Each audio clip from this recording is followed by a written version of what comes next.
Estamos de volta com o nosso programa Ponto de Equilíbrio, onde estamos recebendo hoje a ilustre presença desses dois jovens talentos, desses dois jovens empresários, o André Tapajós e o Gabriel Benarroz. A nossa pergunta agora ela tem a ver com o ambiente de negócio de vocês que são jovens empreendedores, têm vencido grandes obstáculos, mas eu queria entender de vocês qual é a avaliação em relação ao ambiente de negócios no Brasil. O Gabriel vem da escola americana, vem do Vale do Silício, onde as coisas acontecem de forma muito mais burocratizada, mas em contrapartida o André fez nascer o seu negócio diante da regulação brasileira, diante de tantos obstáculos burocráticos. Mas eu queria ouvi-los um pouquinho a respeito disso, por favor.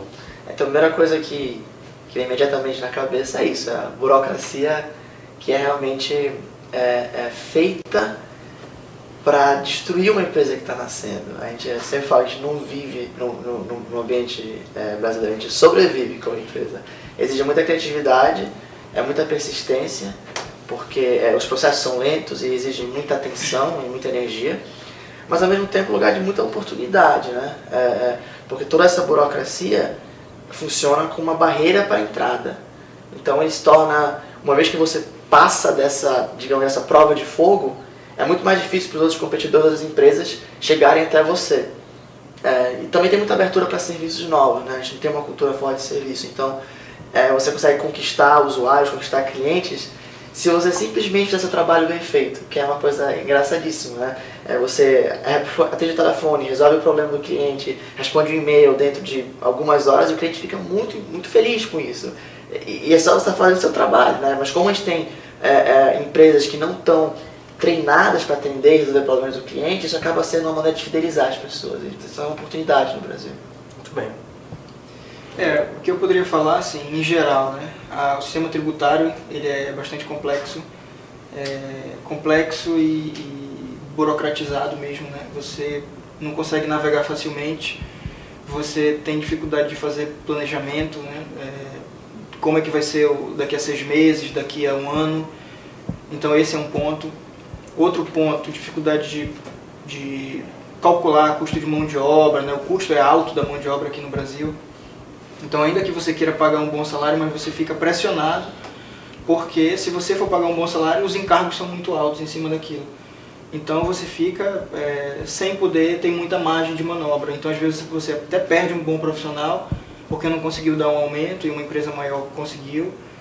Então esses dois fatores assim, eles são bem preponderantes assim, das dificuldades que a gente enfrenta. Outros menores existem, mas eu acho que esses são os dois principais.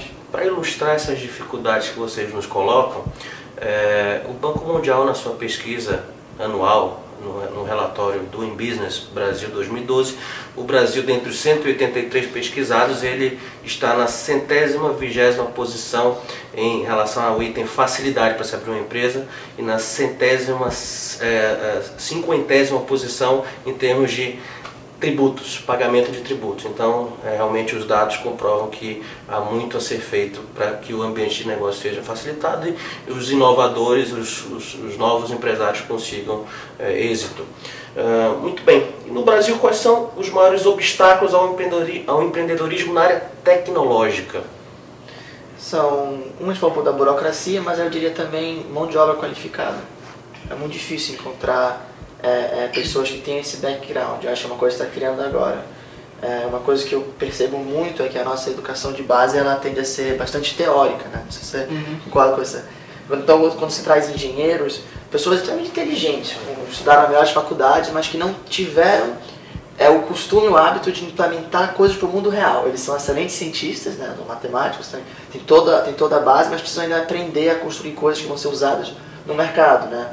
Onde os servidores nem sempre funcionam, a internet nem sempre é 100%, onde as pessoas usam browsers diferentes. Então, essa cultura de execução de produtos para a indústria eu acho fraca ainda no Brasil. Então, é preciso fazer muito treinamento. Você acaba, acho que toda empresa que cresce rápido no Brasil é também um pouco de escola, porque você está ensinando todo mundo a trabalhar.